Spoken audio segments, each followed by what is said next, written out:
Alright, so we're back on Naruto Storm 4 yet again. For today's video, we're going to be doing KCM2 Naruto. I have done Naruto's other versions before. They're in the Naruto Storm 4 playlist on the channel right now. So if you guys are really interested in my Naruto Storm 4 content, definitely be sure to check out that Naruto Storm 4 playlist. It's up on the channel right now. And I've also done like 3 Storm 4 videos recently. I've done one for Kage, I've done one for Han, and I did one for Roshi. So if you guys are interested and curious to see how I use those characters in ranked, definitely be sure to check those videos out. I'd really appreciate the support. But yeah man, we're gonna be using the homie KCM2 Naruto. And I know some people are wondering why is it I'm still playing Naruto Storm 4 and I'm not playing a new Demon Slayer game. And I will say that the Demon Slayer game, while it's pretty good, it has some issues that really and truly CC2 needs to work on. And I don't think I'll be playing the game until I finish watching the anime, because I don't know anything about the series, and it wouldn't make sense I'm playing a game on something that I know nothing about, you know, especially when it comes to like a series that I know nothing about. So yeah, I'm gonna watch the anime first and foremost. I'm gonna like try my best to finish it up and then try and see if I can be able to get the game probably around in the next year or so. So probably for next year you might see some Demon Slayer videos. You won't see any for this year though, because really and truly I have all these games. Like I've done content on so many other games and I have not gotten to any of those games as yet. I really want to do One's Justice 2 heavily, Jump Force heavily, you know, and really and truly like my motivation to even record 2 is at an all-time low, because really and truly responsibilities really be beating my ass. And being an adult is not easy as being a kid. When you're a kid you have a lot of free time to do whatever you want, but when you're an adult you don't have that luxury anymore. So yeah, it kind of kills your motivation to like enjoy the things that you used to enjoy, which is why sometimes these videos even go up so late as they are.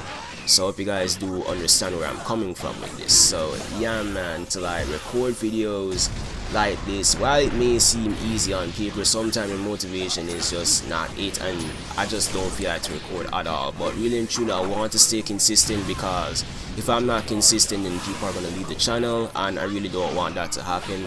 And I'm not forcing myself to do content if I don't want to. Like I will take breaks if needed, but I'm gonna try my best to stay consistent as much as possible, because I'd hate for people to unsubscribe from the channel because content isn't really pumping out as much as it used to be.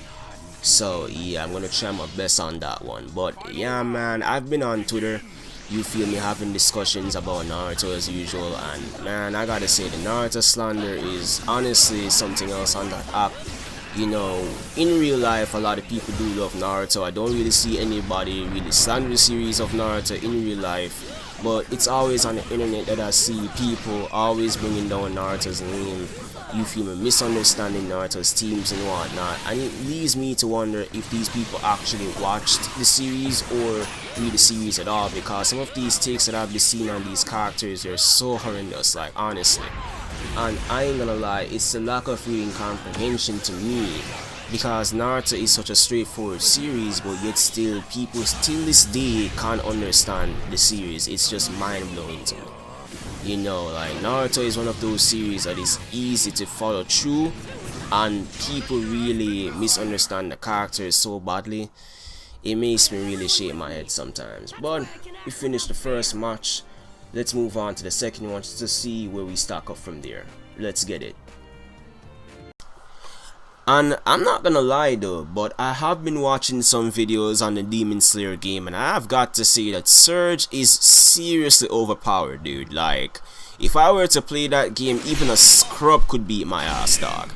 Like, legit, Surge is broken in that game. Like, I didn't expect Surge to be that broken at all, bro. Like, the damage output that Surge can do, especially when you add that to overpowered characters in the game, bro, that shit is ridiculous. And that's one of the reasons why I'm not even touching the game as yet, because as I mentioned before in the first matchup, that the game has some issues that really and truly needs to get patched immediately, because honestly that can promote really unfair playing, and really and truly skilled players are at a real disadvantage right there if people were to use surge on you like that. And worse is how people are aggressive in these arena fighters as it is. Trust me, it's gonna be a problem, and the sooner that can get patched the better. And not to remotely mention the frame delays, bro. Like the difference between that on PlayStation 4 and PlayStation 5 is like night and day. With the PlayStation 5 it's like improved, but on the PlayStation 4 side of things not really, you know, and you're not really in sync when it comes on to the online gameplay. It's off. So then again, there is that again that needs to be patched. I'm hoping that all these scenarios are patched, because Demon Slayer is looking to be a really good anime arena fighter, I'm not gonna lie. Story mode already looks solid. If they were to patch some of the things in online and like be consistent with your patches, you know, and update their patches daily or weekly or monthly, whichever the case may be, as long as they give patches to that game often and they don't leave it hanging like Naruto Storm 4, whereas Naruto Storm 4 needs a shit ton of patches and they haven't gotten that, you know. I really do hope that KCM2 doesn't drop the ball with the Demon Slayer game, because that game has a lot of promise and it's looking to be one of the best anime arena fighters. One of the best, that is, you know, not the best, but one of the best. The best arena fighter is still Dragon Ball FighterZ, even though I'm not that great at the game, but I gotta say that when it comes on to arena fighters, Demon Slayer is definitely one of those anime arena fighters done right, and I really do want the game to succeed. So yeah, man, and the sooner those issues can get patched, the better, and I can be able to play more better, you know. And not to remotely mention, with the Xenoverse 2 side of things, I'm hearing that Caulifla is in the game now, my baby girl Caulifla is in the game, Kale is in the game now, Vegeta is in the game now, and not to mention we're getting new story mode content as well. Honestly, today I said to myself, you know what, I'm gonna purchase Xenoverse 2 for Switch, and I purchased the game already, and I can't wait to get my Switch so I can like play some Xenoverse on an handheld console instead of just going on my PlayStation 4 all the time. I'm actually playing it on a handheld console, so that is gonna be a really good experience there. And Xenoverse is like my favorite Dragon Ball game of all time. So yeah, man, I'm just glad that we're getting more content to the game. Really and truly though, I really do hope that Xenoverse 3 can be able to come out real soon though, because like I have seen Xenoverse 3 trending on social media, typically Twitter, with thousands of people begging Bandai to drop the game, you feel me, and like showing Bandai some support for the idea for Xenoverse 3, because the Xenoverse community is pretty big and a lot of people really do want that game. And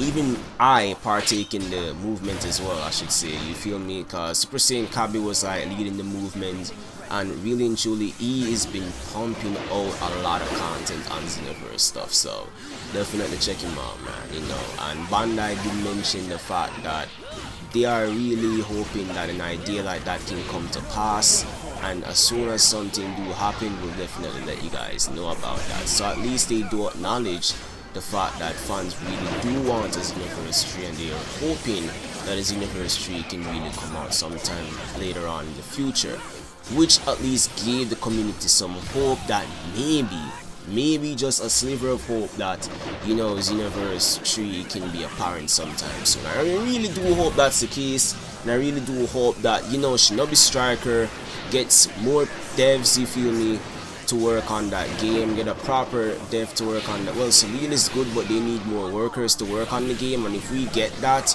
we can get like a Shinobi Striker 2, a sequel to Shinobi Striker, and I'm really do hoping that this DLC season is the last one, and when we get Kawaki in like December, that's gonna be the end of Shinobi Striker, and maybe they could announce a sequel for Shinobi Striker, but with it being an upgraded version of the game. So yeah, but so far this matchup has been pretty good, you know. Won the second round with a father and son combination right here with a Rasengan attack, so that is where we're gonna have to end it off from there. But yeah, man, I ain't gonna lie, this is looking to be a good year for anime gaming, and I really do hope that better anime games can come out very soon, because really and truly we need to see something new, we need to see something fresh, and this is gonna open up the future. Let's move on. So here we are in the last gameplay, and I gotta say, Boruto is doing a really good job showcasing the tuning exams yet again, but this time with little interruptions like the last tuning exam matches, you know, because every time Naruto have a tuning exam, you always see somebody interrupting that shit. The first tuning exam we got in part 1, Naruto Orochimaru interrupted that shit. In Boruto it was Momoshiki and King Shiki as well as Urashiki as well. And now in this tuning exam version, you know, we're not getting as much interruptions as the last two tuning exams, which is pretty good because it opened doors for the new characters to actually show us what they can do in full display. And really and truly, I do like the idea of doing that after the Ishiki invasion arc, especially since Ishiki was causing so many damage to the Hidden Leaf village. And it's honestly understandable considering what like Momoshiki even did prior by coming to Konoha. So really and truly, people are scared of the Otsutsuki. You feel me? People know about the Otsutsuki by now.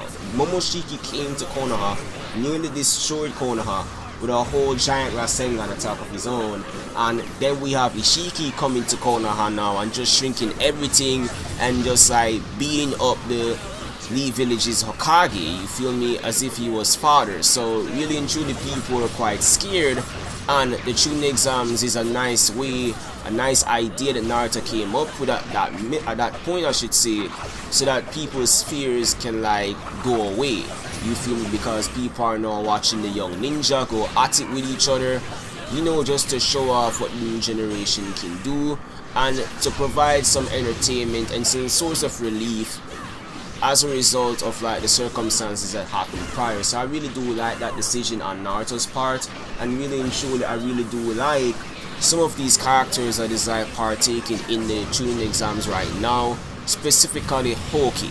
I'm not sure if you guys know Hoki, but that kid is a Kakashi fanboy in the Boruto series, and let me tell you, what he did in today's episode, bro, that shit was amazing.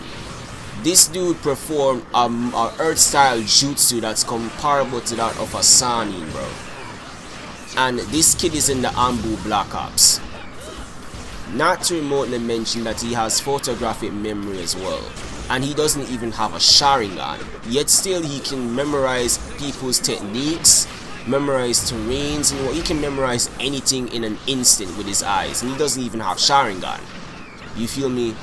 So that to me is like a really great ability that he has, and it's really good for intel gathering and not to mention combat experience, you know, because not only can he gather intel quickly and efficiently, you know, but he can be able to like do well in combat as well with this, to study an opponent's jutsu and come up with ways to counter it of his own. And since he's a fanboy of Kakashi, he's doing moves that Kakashi would normally do. You know, the earth style is a good example, considering that Kakashi as an Ambu was doing earth style jutsus very large than the standard shinobi. You know, so pretty much I really do like his character so much, and I'm glad we got more showings of his character. Despite him appearing in 3 episodes, he did such a great job, and I really do love his character a whole lot. One of my favorite characters in the new generation by far, and I really do hope the writers continue to use him and don't really hoe him that much. You know, I really need to see more from this character, man. And not to remotely mention that like Choji and, not Choji I should say, but more so Chocho and Sarada are going at it very soon, and I'm really curious to see how that fight is gonna be, man, because Chocho's butterfly transformation, that shit is gonna be a killer, especially if she masters it, because if she masters its strength, that shit is 100 times her base level, so she can be able to give Sarada a really good challenge. But that's gonna be all for me. I hope you guys did enjoy the gameplay and what I had to say. Definitely be sure to leave a like if you enjoyed the video, and a comment to which character you want me to use next for the next video on Naruto Storm 4. With that being said, this is Darkside XL out. Peace, guys.